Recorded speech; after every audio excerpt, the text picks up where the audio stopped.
오늘 바로의 꿈과 친누이 대장의 기억에 대해서 우리가 말씀을 살펴봅니다. 세월이 무상하게 지나갑니다. 2017년도 벌써 4월이 되었어요. 그런데 3개월 동안 어떻게 잘 지내셨습니까? 사람들은 세월이 유수같이 흘러가고 그야말로 허무하기 그지없다고 하지만 사실은 그런 게 아닙니다. 시간이 흘러가니까 봄에 지금 꽃이 피는 것입니다. 우리는 덧없이 시간이 흘러갔다고 생각하지만 시간은 덧없이 흘러간 것이 아니라 지금 이 땅에 꽃을 피우고 있습니다. 우리 인생이 덧없이 지나간 것 같아도 성도 여러분, 가정 이루고 자식 낳고 산 것이 그게 인생입니다. 그거 얼마나 대단한 일을 한 것입니까? 그 시간에 따라서 열매를 맺고 꽃을 피우는 것입니다. 그래서 과일만 때가 돼서 익는 것이 아니라 시간도 무르익는다고 얘기를 했습니다. 그래서 우리가 시간이 무르익어가고 또 잘못된 시간은 끊어버리고 우리가 시간을 잘 활용할 수 있는 지혜를 얻어야 됩니다. 오늘 1절에 보면 만 2년 후에 바로가 꿈을 꾼즉, 세월은 감옥에서 덧없이 흘러가는 것처럼 요셉이 생각했을지라도 덧없는 시간은 없습니다. 하나님께 매어 달리고 우리 마음을 굳건히 붙잡고 꿈을 향하여, 목표를 향하여 나아가면 세월은 덧없이 가는 것이 아니라 무르익는 시간을 보내는 것입니다. 따라서 하세요. 덧없는 시간을 보내지 말고 무르익는 시간을 삽시다. 우리 옆에 계신 성도님에게 무르익는 시간을 삽시다. 그 하루하루 살면 사과가 익어가지 않습니까? 아직은 뭐 사과 지금 감꽃이 폈습니까? 아직 감꽃 피지도 않았죠. 그러나 시간이 지나가면 감이 무르익어가는 거예요. 우리의 삶도 무르익어갑니다. 그걸 기대하세요. 예수님 안에서 그것이 우리의 희망입니다. 나의 삶은 허무하게 지나가는 것이 아니라 나의 삶은 무르익어간다. 그 마지막 무르익은 삶이 뭐예요? 천국 입성하는 거예요. 그러니까 우리는 절대로 실패한 인생이 아닙니다. 무르익는 시간을 산다. 하이데거가 이 실존주의 철학자인데 이 시간에 대해서 시간이 무르익는 것을 시숙이라고, 성숙한다 할 때 숙자에서 시간의 성숙이다 해서 시숙이라고 했어요. 시숙. 시간이 익어야 됩니다. 창세기 16장 15절에 보면 하나님께서 아브라함에게 내 자손은 4대 만에 이 땅에 돌아오리니 이는 아모리 족속의 죄악이 아직 가득 차지 아니함이니라 하시니라. 죄악도 무르익으면 심판당하는 것이고 아모리족의 죄악이 무르익을 때 아브라함에게는 가나안 땅을 상속해 주는 그 축복이 무르익는 거예요. 근데 이 동시성이죠. 죄를 지은 사람은 죄가 무르익어서 쫓겨날 때가 가까운 것이고 그 반면에 하나님의 백성들은 시간이 무르익어서 그 축복의 땅을 차지할 때가 가까워요. 그러니까 우리가 어느 편에 서느냐가 중요한 것이지 시간이 무조건 덧없이 흘러가는 것이 아닙니다. 거기 그 유인물에 이게 중요한 얘기를 써놨어요. 다 아시는 말씀입니다만 그걸 우리 다 같이 전도서 3장 1절부터 5절까지 우리 다 같이 읽도록 하겠습니다. 범사에 기한이 있고 천하만사가 다 때가 있나니 날 때가 있고 죽을 때가 있으며 심을 때가 있고 심은 것을 뽑을 때가 있으며 죽일 때가 있고 치료할 때가 있으며 헐 때가 있고 세울 때가 있으며 울 때가 있고 웃을 때가 있으며 슬퍼할 때가 있고 춤출 때가 있으며 돌을 던져버릴 때가 있고 돌을 거둘 때가 있으며 안을 때가 있고 안는 일을 멀리할 때가 있으며. 말씀을 읽고 어떤 생각이 드세요? 말씀을 읽고 이 슬픔도 한때구나 그 생각을 깨달아야 돼. 슬픔도 한때구나, 이 고통도 한때구나. 물론 그냥 웃고 사는 것도 한때, 사람이 안고 사는 것도 젊을 때 한때지 또 안을 때가 멀리 할 때가 있어요. 그러므로 이 모든 말씀은 우리에게 지혜를 주는 것입니다. 이 세상에서는 영속되는 일이 없다는 거예요. 영원히 지속되는 일이 없으니까 나의 삶이 왜 이와 같이 영원히 지속되지 않는가 하고 한탄할 이유가 하나도 없어요. 그런 일은 없어요, 세상에. 28 청춘이 영원히 지속 안 됩니다. 그러니까 나이가 들었다고 해서 한탄할 것이 없어요. 그러나 나이가 들어서 슬픈 그것이 영원히 지속되냐? 그것도 영원히 지속되지 않아요. 우리에게도 더 새로운 꿈과 부활과 영광스러운 것이 다가온다는 것입니다. 그러므로 이러한 모든 때에 묻혀가지고 좌절과 한탄에 마음을 뺏겨서는 안 돼요. 이게 지나가는 것이지. 조금 지나가면 없어져. 봄도 지나가는 것이고, 그죠? 여름도 지나가는 것입니다. 그러나 겨울도 지나가는 거예요. 고통스러운 것도 지나가는 것입니다. 그런 무르익은 그 시간에 맞춰서 사도 바울은 고린도후서 6장 2절에서 놀라운 말씀을 했어요. 이르시되 내가 은혜 베풀 때에 너에게 듣고 구원의 날에 너를 도왔다 하였으니 보라 지금은 은혜 받을 만한 때요 보라 지금은 구원의 날이로다. 그래서 사도 바울은 예수님 중심으로 딱 살다 보니까 바로 지금이 은혜 받을 만한 때라는 거예요. 슬픔의 때가 지나갔다는 것입니다. 그리스도를 알지 못하는 좌절과 고통의 때는 지나갔고 지금이 은혜 받을 만한 때고 지금이 구원의 날이라는 것입니다. 그러니까 그 무르익은 때를 사도 바울이 그걸 바라보는 것입니다. 그리고 무르익은 그 열매를 이제 무화과나무가 익기 시작하면 내가 이제 우리 무화과나무 하는 재배하는 어떤 그 목사님을 알고 있어요. 그래가지고 보면 무화과나무를 익은 것만 따가지고 그것을 이제 상자에 넣어서 팔고 다음 날 가면 또 익은 것이 있다. 그걸 또 따고. 그러니까 어딜 가든지 무르익은 것을 찾을 수가 있어요. 그것을 만나서 그것을 거두는 것입니다.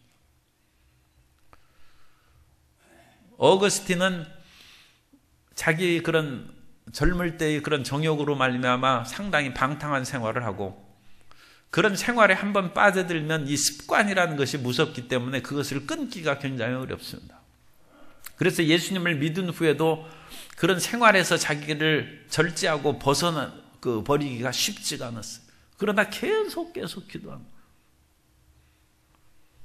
우리가 힘들고 어려워도 하나님을 향하여 매어 달려 있어야만 은혜 받을 만한 때 은혜를 받습니다. 하나님의 때가 왔는데도 그 하나님의 그 품에 거하지 않으면 은혜를 못 받는 것이죠. 그럼 계속 하나님께 매어 달리고 있는 것이 계속 기도하는 거예요. 눈물을 흘릴지라도 계속 기도하면서 사는 것입니다. 언제 그때가 올지는 잘 알 수 없어요. 그러나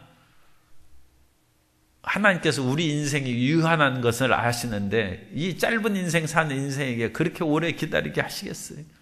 그러니까 그렇게 너무 포기하거나 낙심할 까닭이 없어요. 하나님께서 어련히 알아서 해주시겠습니까? 그러나 내 생각으로는 상당히 좀 길게 생각될지라도 그건 내 생각이지 하나님 생각은 안 해. 그러니까 끝까지 기도하면서 매어 달려야 돼. 그러니까 강태공이 자기가 쓰임 받는 그 때를 10년을 기다렸다고 했어요. 그럼 계속 글을 읽으면서 기다리면서 얼마나 지루하고 힘들으면 밖에 나가서 운동이라도 해야 되죠. 그러니까 그 낚시를 하는 거예요. 강태공이 낚시꾼인 줄 아는 사람이 있는데 천만의 말씀이에요. 강태공이 하루에 10시간은 공부하고 1시간 낚시한 거예요. 그걸 알아야지. 강태공이 10시간 낚시하면 나중에 나라에서 불러도 이 낚시꾼을 뭐하러 제상을 삼아요. 공부하고 열심히 10시간 공부하고 1시간 그 마음에 견딜 수가 없으니까 낚시한 그 강태공을 제상으로 부른 것이지.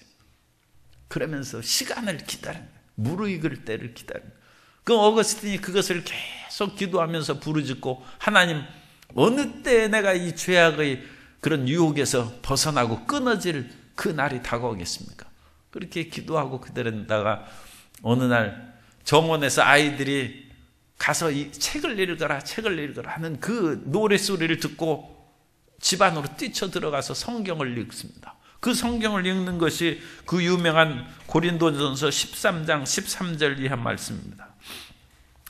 낮에와 같이 단정히 행하고 방탕하거나 술 취하지 말며 음란하거나 호색하지 말며 다투거나 시기하지 말고 오직 주 예수 그리스도로 옷 입고 정욕을 위하여 육신의 일을 도모하지 말라.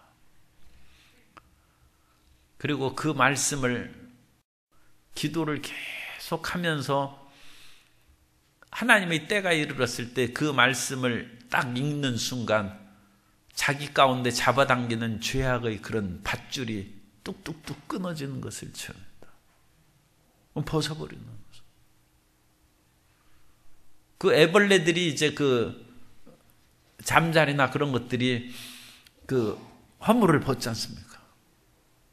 그 허물을 벗기 전까지는 벌레로 기어다니는 그런 아주 처참한 존재. 그런데 거기에서 기다리고 그러다 보면 어느 때 그 허물을 벗어버리는 거예요. 벗어버리고 날개가 생겨서 찬란하게 하늘을 날아가는 거예요. 그런데 그것은 사람이 해줄 수는 없어요. 하나님이 하시는 것이고, 우리는 그때까지 기도하면서 말씀 읽으면서 기다리는 거예요.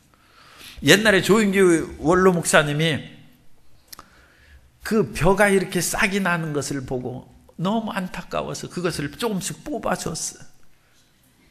빨리빨리 자라라고. 다음에 가보니까 다 말라 죽었어요.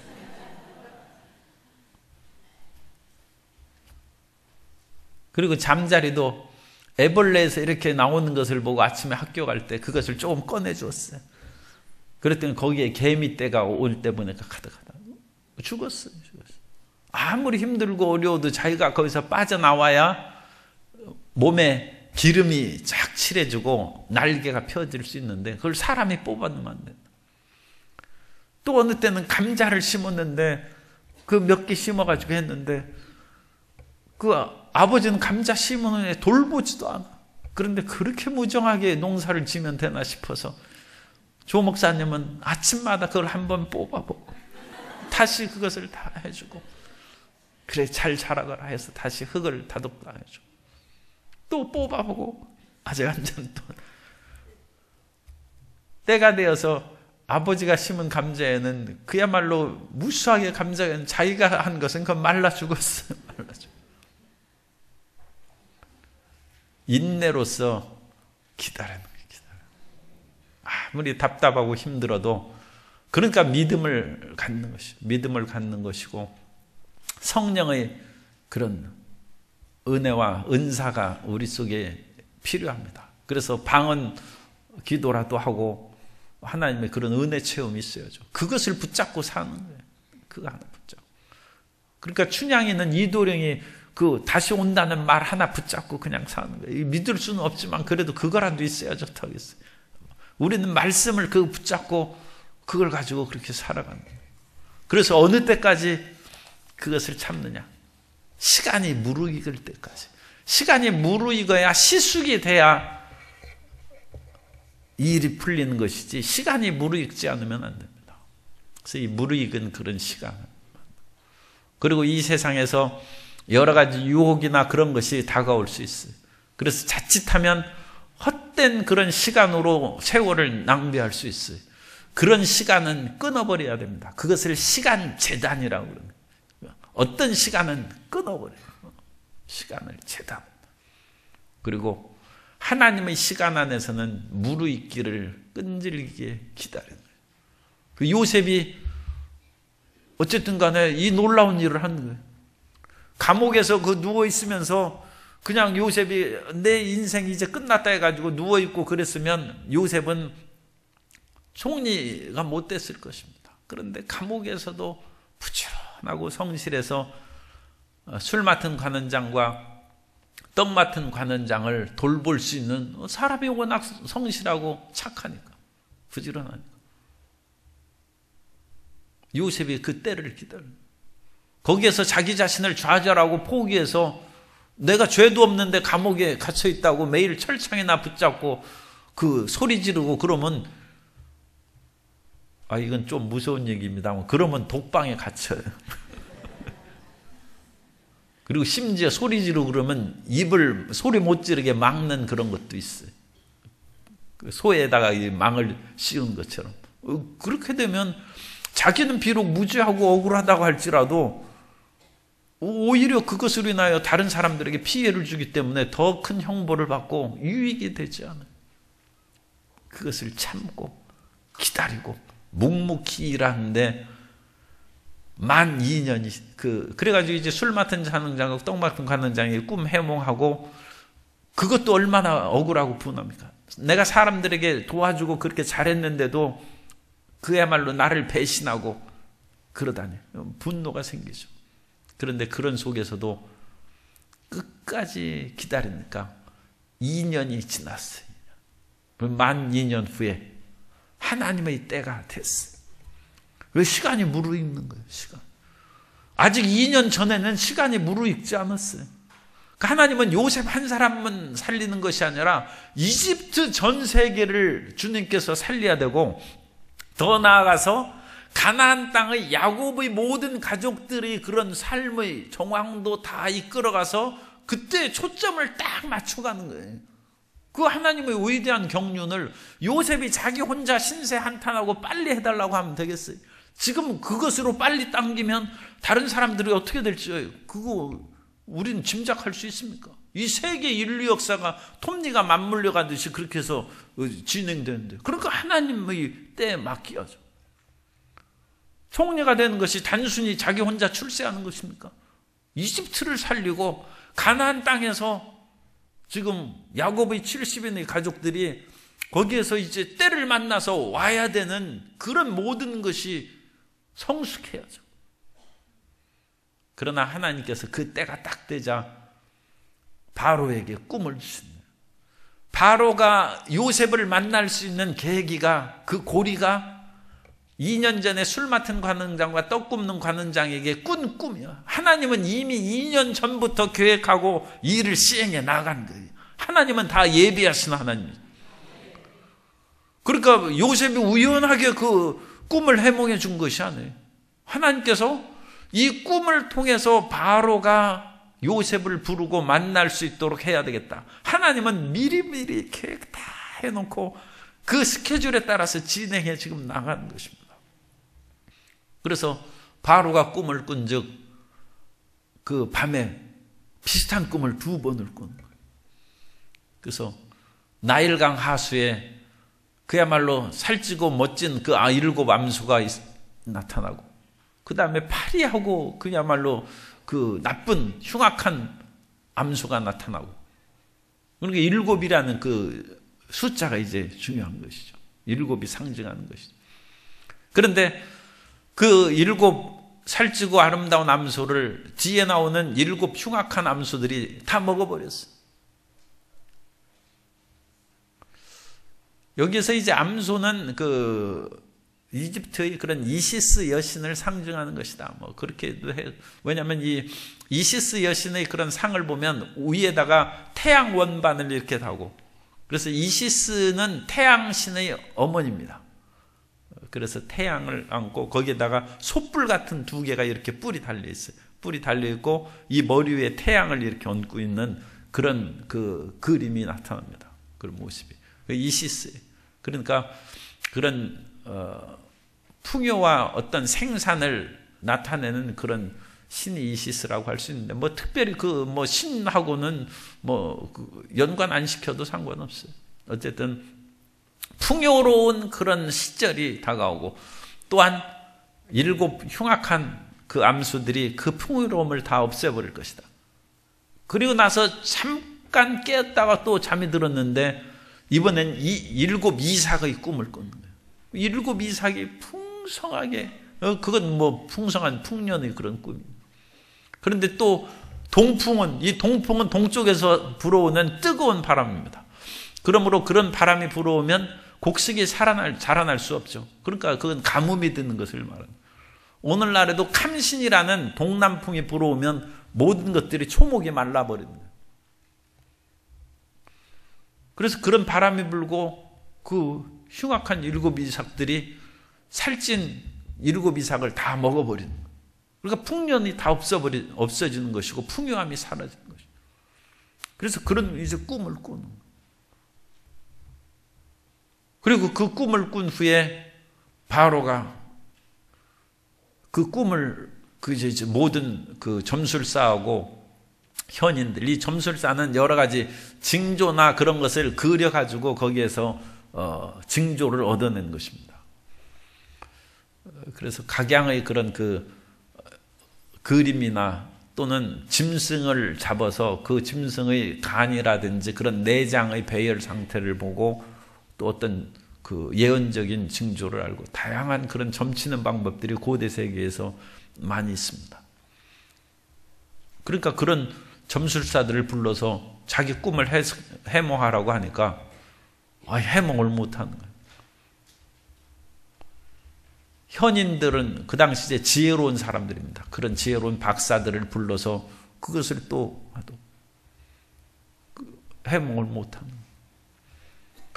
그러니까 이제 바로가 이걸 어떻게 하면 좋을까 하고 이제 깊이 생각하다가 아마 이런 것을 해몽을 잘하는 사람이 있으면 상을 내리겠다. 뭐 그렇게 이제 얘기했을 수도 있죠.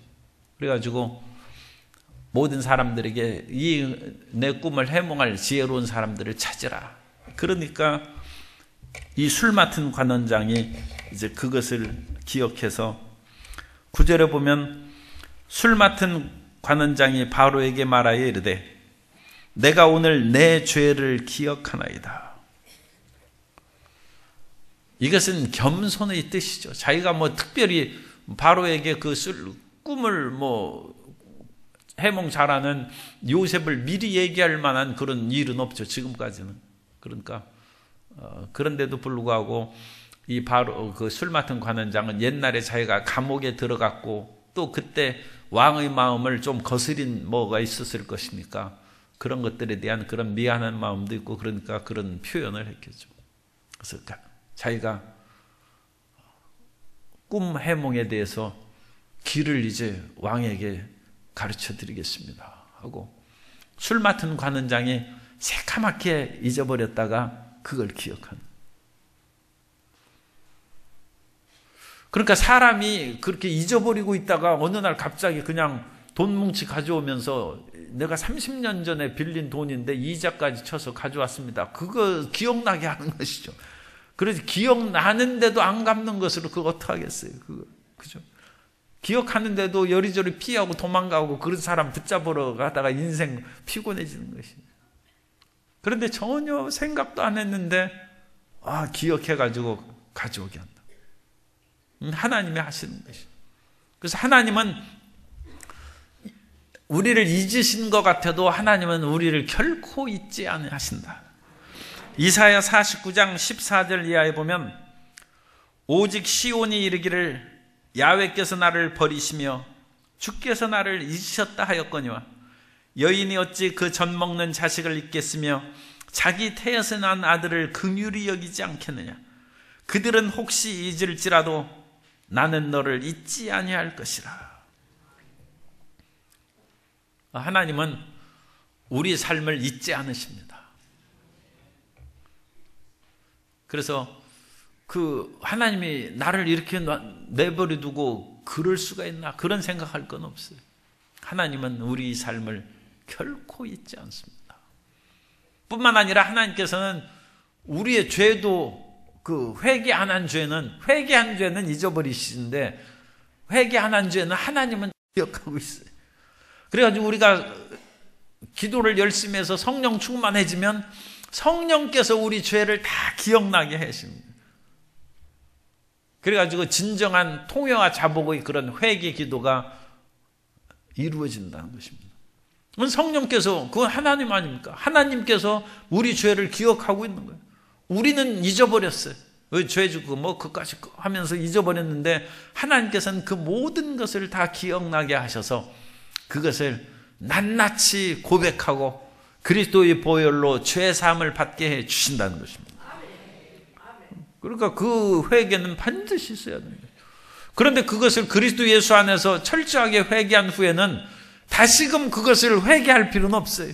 이미 그 죄가 사함을 받고 씻어졌는데 이제는 자기 기억에서만 남고 하나님은 모르는 거예요. 그런데 우리 기억 속에서 남아가지고 하나님 앞에 또 부르짖어서 회개기도 하고 그러면 주님께서 모르는 얘기를 자꾸 한다. 이제 그렇게 이상하게 생각하는 거예요.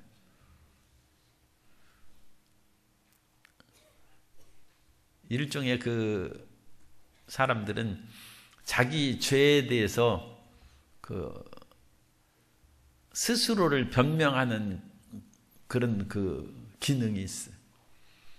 그래서 그 죄를 회개한 후에도 그것을 개선해서 올바르게 잘 일을 만들어서 회복됐으면 좋은데 그게 안 되고 나쁜 상태로 끝난 거예요.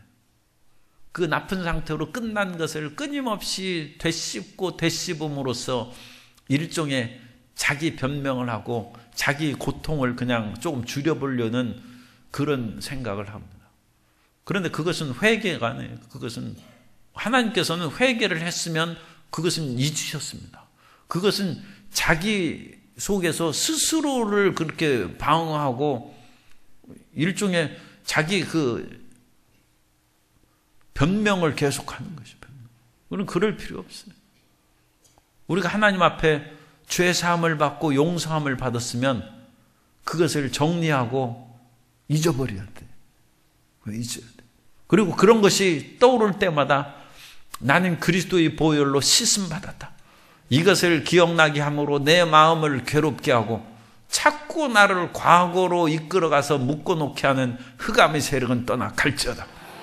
그래서 그걸 끊어버려야지 맨날 그 속에 들어가서 그 기도하고. 그러니까 기도란 것은 내일을 향하여 꿈과 창의적인 것으로 나아가야지 매일매일 기도는 하는데 60분 기도하면서 50분은 옛날 과거의 죄하고 노는 거예요. 맨날 그 죄를 되씹고 그게 무슨 기도입니까? 그건 헛된 기도예요. 하나님이 이미 용서하시고 그것을 사해버렸으면 그건 다시는 기억할 필요 없어요. 창조적인 내일을 향한 꿈과 비전의 기도를 드려야지 그 시간을 낭비하고 기도 시간을 허비하는 거예요. 절대로 그 반복적인 죄사함의 기도 그것을 하면 안 됩니다. 용서를 못 받았다 그러면 그것은 용서를 받아야죠. 진실한 기도를 드리고 진실한 기도로 하나님 앞에 아뢰었으면 우리가 우리 죄를 자백하면 저는 미쁘시고 의로우사 우리 죄를 사하시고 모든 불의에서 우리를 깨끗하게 하신다고 했습니다. 그 말씀을 믿어야죠. 하나님께서 우리를 치료하시고 삶에 복을 주셨다는 것을 믿을 뿐만 아니라 우리가 주님 말씀대로 자백하고 죄사함을 받았으면 깨끗해졌다는 것도 믿어야 돼요. 말씀을 가지고 그걸 믿어야 돼요. 그래서 그 기도를 함으로써 시간을 낭비하지 말고 더 내 자신이 하나님 앞에 의롭고 창조적인 어떤 일을 해야 될 것인가를 그것을 꿈꾸고 그 일을 실행할 수 있는 힘을 달라고 기도하고 그 일을 헤쳐나갈 수 있는 지혜를 달라고 기도해서 매일매일 발전하는 우리의 심령이 돼야 될 줄로 믿습니다. 기도를 통하여 전진해야지 옛날 과거만 붙잡고 거기에서 매일매일 기도하고 또 다음날 또 가서 그 속에서 그거 기도하고 그게 무슨 발전이 있겠어요? 그런 것은 전혀 우리 기도 습관을 잘못된 데 빠지지 않도록 그렇게 지켜야 됩니다.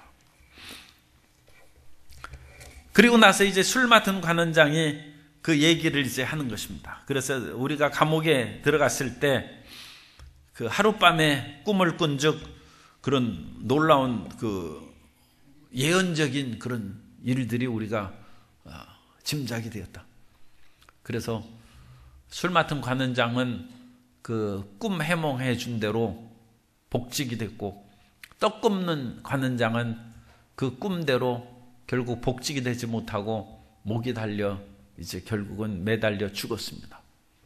그러면서 이와 같이 히브리 소년에게 놀라운 그런 그 꿈 해몽의 능력이 있으니까 그를 이제 불러서 왕의 그런 꿈을 해석하면 좋겠다. 그 얘기를 이제 하는 것입니다. 이 술 맡은 관원장이 자기 체험을 통하여 강력하게 감옥에 있는 그런 히브리, 자기 민족 사람도 아니죠. 감옥에 있는 히브리 청년 요셉을 추천한 것입니다. 우리가 어떤 일을 행할 때 하나님의 은혜 받은 체험이 강력한 그런 힘이 된다는 거예요. 그러니까 전도를 할 때에도 하나님에 대해서 위대한 역사를 체험하고 내가 병 고침을 받고 문제 해결함을 받은 그런 은혜의 체험이 있어야 문제 비슷한 곳에 빠져 있는 사람에게 주님께 나와서 기도하면 하나님께서 그것을 이루어 주신다고, 그 사람을 강력하게 주님께 인도할 수 있고, 내가 병이 고침을 받았으면 주님께서 함께 하시면 그 병에서 치료함을 받을 수 있다. 그것을 이제 강하게 얘기해 줄 수 있는 것입니다. 그래서 우리 성도님들이 반드시 하나님의 그런 놀라우신 치료와 은혜의 체험을 받게 되시기를 주님의 이름으로 축복합니다. 그래야 하나님께 일꾼이 되는, 하나님께 쓰임받는 그런 일꾼이 되어서 다른 사람을 전도하고 힘을 줄 수 있어요. 그리고 우리가 다른 사람에게 전도하고 힘을 주는 그런 일꾼이 되는 것도 중요하지만, 그런 은혜의 체험이 있으면 우리에게 다시금 다가오는 질병이나 문제가 있을 때 그것을 넉넉히 극복할 수 있는 마음의 자신을 가질 수 있어요. 사람은 그 병고침을 대부분 다 받으셨을 거 아니에요. 그런데도 불구하고 또 연약함이 다가오면 이거 어떡하나 해가지고 마음이 그야말로 천길 낭떠러지 떨어지는 것처럼 그렇게 고통을 당하고 그러는데, 은혜 받은 것을 기억해야 돼요.